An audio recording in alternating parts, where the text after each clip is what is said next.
It is quite, this by the way now is the whole Cydonia map from my NASA video, from the briefing that we gave to NASA in March of 1990.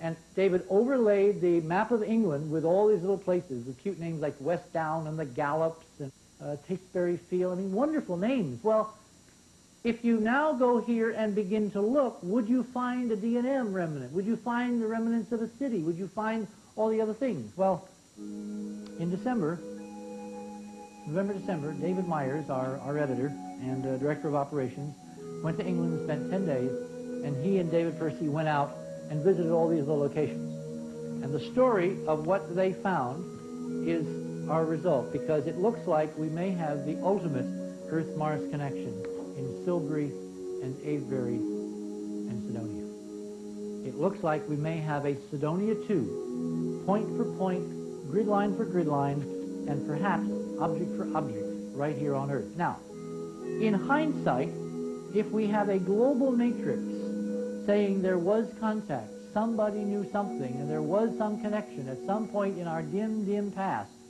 does it not stand to reason that part of that memory emplacement of objects and the matrix would actually involve an actual scale model? There's a lot of work to be done. We are not claiming at the moment that we have proven this hypothesis, but we're certainly claiming that there is one heck of a circumstantial case which in future years is going to be pursued, all right, because the only way we're ever going to get to the bottom of it is if we in fact go and drill and bring geologists, but the photographs and the overview that these two gentlemen secured last winter is profound and provocative and maybe ushering in a new era in the investigation of the monuments of Mars. What we have been dealing with is a mystery that is safely, in most cases, in the past. Ancient Martian ruins, ancient structures around the Earth, a linking grid, but all terming itself history or prehistory. In the last several years, beginning in 1975, which ironically is the year we went to Mars, and continuing on an ascending curve of complexity and numbers, there have been appearing in the fields all around central England, but mostly in a huge equilateral triangle centered around Stonehenge, Avebury, Silbury Hill area, these things: crop circles, the glyphs from the crops. And there has been a tremendous amount of controversy over who was doing them. Why are they being done? Are they hoaxes? Are they natural phenomena? Are they meteorological vortices? Are they electrified winds? Are they merely aberrations of some kind of planet gone mad? Here is a circle that appeared, I believe, last year early. Look at this, all right? Would it surprise you to know that we think it is an exact analog to Avebury, including the fact that this line points west, and when you do that properly, these two circles are 19.5 off north-south? Would it surprise you to know that this circle, which appeared right outside Stonehenge, is trying, obviously, to tell us something about a relationship to what we now know is exquisite math and geometry encoded here, and maybe something encoded there? Would it surprise you to know that on July 17th, this thing appeared outside a place called Barbary Castle, which is overwhelmingly tetrahedral?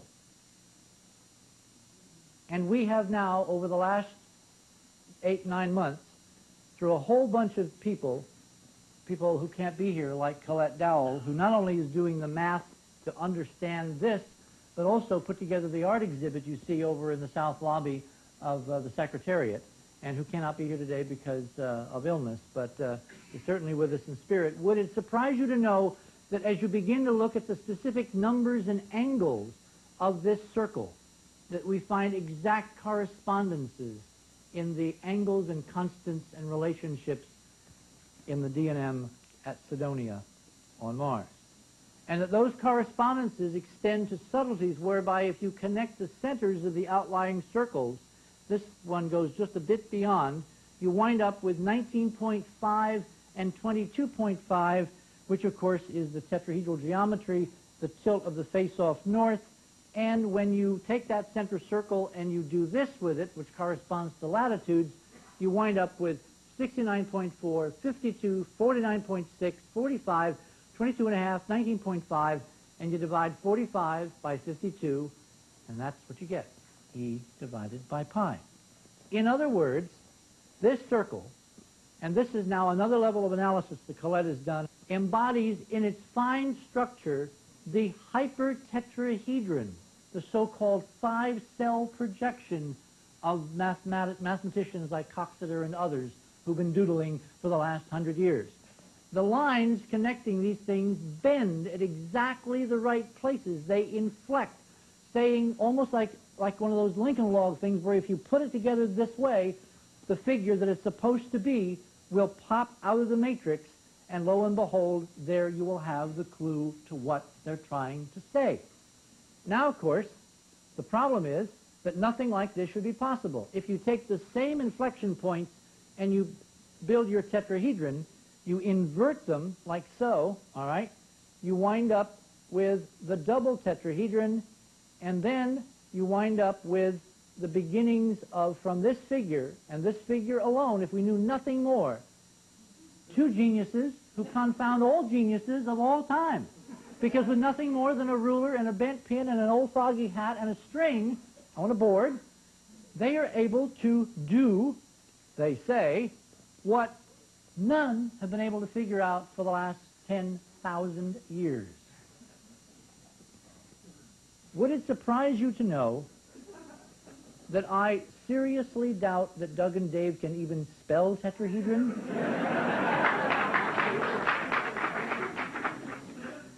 Because the math encoded in that one quintessential crop circle alone, this agriglyph, is none other than the hyperdimensional double-inscribed tetrahedron of the physics given to us in the monuments of Mars. Now, the meaning behind this is awesome and profound. It is part of our history now that at the end of every crop circle season, and they begin to appear when the crops are growing, and they disappear after the farmers cut down the last field because there's no more blackboard to write on, obviously. The last circles, the last phenomena, are echoes of the next. Would it surprise you a lot to see that this, as one of the last circles, looks an awful lot like this, which is the Mandelbrot fractal set, and that this appeared in fields just outside of Cambridge, England, where Benoit Mandelbrot went to school? But all of this, to my way of thinking, will not be politically believed unless we go back to Mars. This is how we're going back. This is the unmanned Mars Observer spacecraft departing now in a few short months from the sands of Cape Canaveral.